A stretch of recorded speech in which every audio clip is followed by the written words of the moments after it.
One of the most important factors when choosing the appropriate footwear for a person is to make sure that we are meeting them where they are. We want the shoe to be comfortable.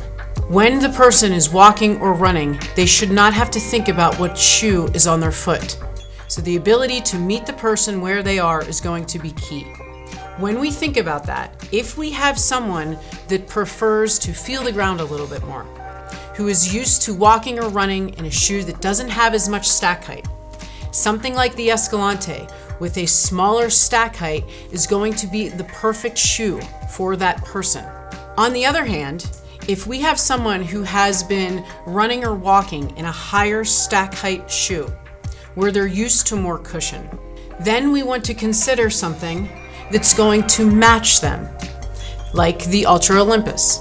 So we're going to be meeting the person where they are, depending upon what makes them feel most comfortable and safe. So along those same lines, really what we want to do is create basically a custom recommendation for the foot that's in front of you, because some feet are going to have a more narrow shape, and that's where something like a more standard last is going to be a better fit, versus someone who has a wider foot might need to be in a shoe that's on the original last that offers a little bit more width. Along the same lines, we can also consider volume. There's different materials on all of the different uppers that allow for a little bit more give or a little bit more rigidity, which should be considered when you're thinking about either the volume of the foot or the shape. For example, if they have bunions or something where they need a little bit more give. And then we also want to look at the heel counter fit, because the heel counter can be made of a little bit more stiff material, or it can be a little bit more pliable, which can also determine how they feel and whether they feel like their heel is slipping in and out of the shoe.